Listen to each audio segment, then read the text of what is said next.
Selamat pagi saudara-saudara, salam jumpa dan jumpa lagi.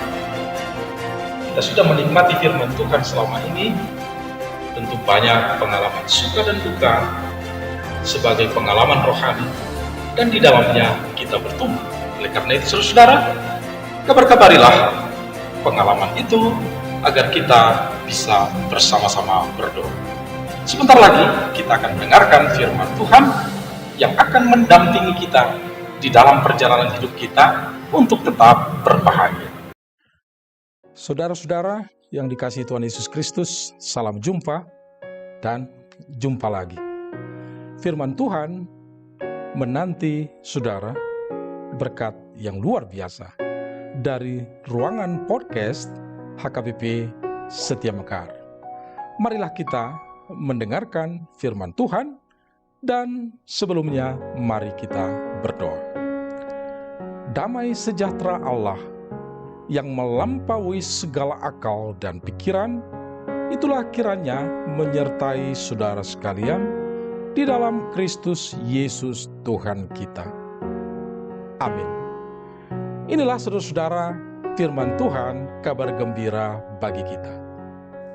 Shalom, firman Tuhan pada hari ini diambil dalam kitab Ayub 19 ayat 25. Tetapi aku tahu penebusku hidup, dan akhirnya ia akan bangkit di atas debu. Demikian firman Tuhan pada hari ini. Berbahagialah orang yang membaca firman Tuhan serta memeliharanya di dalam hatinya. Terima kasih untuk firman Tuhan yang sudah dibacakan. Menyangkut firman Tuhan, marilah kita dengarkan pertanyaan yang sangat menarik. Terima kasih atas firman Tuhan yang telah dibacakan. Saya memiliki satu pertanyaan. Bagaimana mungkin orang yang merasa dipersalahkan dan dalam hubungan yang tidak nyaman dengan Tuhan tahu bahwa penerusnya akan bangkit? Demikian pertanyaan saya. Terima kasih. Saudara-saudaraku yang dikasihi Tuhan Yesus Kristus, Ayub berkata, "Tetapi aku tahu penebusku hidup. Dia akan bangkit di atas debu." Saudara-saudara, luar biasa ungkapan iman dari Ayub. Apa sebetulnya yang terjadi terhadap diri Ayub? Satu kali perjumpaan iblis dalam dialog dengan Tuhan, semua bisa kau ambil asal jangan nyawanya, untuk membuktikan bahwa Ayub seorang tokoh Alkitab yang memang luar biasa. Dan keluar biasaan Ayub bahwa dia adalah orang yang saleh. Sedemikian kesalehannya, takut akan Tuhan. Tetapi di dalam perjalanan hidupnya, dia punya sahabat-sahabat yang tidak lain adalah para teolog kalau disebut sekarang, atau para pendeta yang mengatakan kepadanya bahwa kalau kamu menderita itu semua, tentu karena kamu punya kesalahan. Sedemikian bagus didengar ungkapan-ungkapan, pernyataan-pernyataan dari sahabat-sahabat Ayub. Tetapi sebetulnya pernyataan yang total salah. Karena akhirnya sahabat-sahabat Ayub harus bertobat. Ayub orang yang saleh, dan sampai akhir hidupnya dia orang yang saleh. Hanya saja dia mempertanyakan, ada apa? Di mana keadilan Tuhan? Apa yang salah dengan hidupku sehingga Tuhan harus menghukum aku? Seperti kata sahabat-sahabat Ayub. Nah, saudara-saudara, Tuhan tetap mencintai Ayub. Tuhan tetap menyayangi Ayub. Tuhan tetap berpihak kepada Ayub. Walaupun kita melihat ada ketegangan yang dihadapi Ayub, dengan kata lain, ada perasaan disalahkan oleh sahabat-sahabatnya yang tentu saja ini mengganggu imannya, dan ada ketegangan hubungan imannya dengan Tuhan. Tapi justru walaupun dia tahu ada ketegangan itu, itu tidak mengurangi pengakuan Ayub, tetapi aku tahu. Akhirnya dia berkata, tetapi aku tahu bahwa akhirnya ungkapan imanku, penebusku itu hidup. Dia bukan mati, tetapi justru dia akan bangkit di atas debu, di atas simbol-simbol kematian, di atas bentuk-bentuk kehidupan yang tidak berarti. Tuhanku akan bangkit di atas debu. Tuhanku akan bangkit di atasku, walaupun aku akan hancur dan habis-habisan. Dan memang kisah di dalam kitab Ayub memperlihatkan segala sesuatu habis kecuali nyawanya.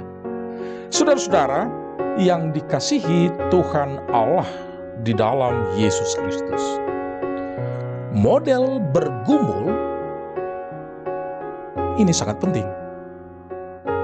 Tanpa mengganggu atau merusak iman, walaupun mempertanyakan keadilan Tuhan.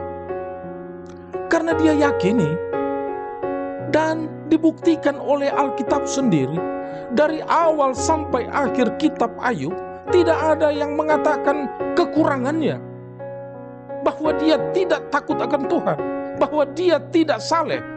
Tetap dia orang saleh. Hanya dia ingin merumuskan keadilan Allah. Kitab Ayub memperlihatkan Allah bebas bertindak. Allah itu adil. Keadilan Allah tidak seperti rumusan keadilan yang kita bayangkan oleh pikiran kita. Hanya sedikit yang harus dikoreksi. Itu sebabnya ketegangan dengan Tuhan berakhir dengan buah yang sangat manis.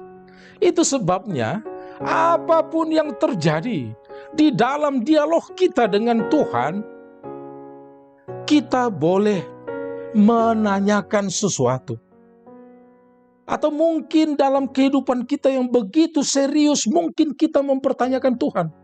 Tapi ingat, satu hal yang pasti, keyakinanmu, aku tahu pasti. Tetapi aku tahu penebusku hidup. Dia penebus kita, dia pembela kita, dia hidup, dia bukan mati. Dia tahu apa yang saudara rasakan. Dia tahu apa yang saudara gumuli. Dia tahu pertanyaanmu yang tidak terjawab. Tetapi justru ketika kita punya pertanyaan-pertanyaan kehidupan yang tidak terjawab, itu bukan berarti kita mempertanyakan Tuhan dan meragukannya. Sama seperti Ayub. Pertanyaan-pertanyaan kehidupan dan iman begitu berat, tetapi kesimpulan imannya, aku tahu penebusku hidup. Dia akan bangkit di atas debu, di atas kematian sekalipun. Itulah kabar gembira, saudara. Seperti apa hidupmu? Mungkin kita punya pergumulan. Yang jelas, pasti tidak seberat Ayub. Tapi di dalam pergumulan kita pun memungkinkan banyak pertanyaan-pertanyaan yang tidak terjawab. Ini yang penting, saudara. Sekalipun pertanyaan-pertanyaanmu tidak terjawab, karena keadilan Tuhan tidak bisa kita rumuskan dengan apa yang kita rumuskan dengan pikiran kita. Kata terakhir, kata kunci, itulah puncak iman kita. Tetapi aku tahu penebusku hidup. Dia pembela kita. Dia pembela saudara di dalam realita kehidupan yang saudara lalui. Saudara-saudara, itulah berkat Tuhan yang senantiasa menanti kita, dan saat ini berkat itu sudah kita songsong. Oleh karena itu, karena setiap saat berkat Tuhan selalu menanti kita dan selalu kita terima, oleh karena itu, jangan hilang satu hari pun tanpa makna di dalam kebahagiaan. Ingatlah untuk selalu berbahagia. Tuhan memberkati kita.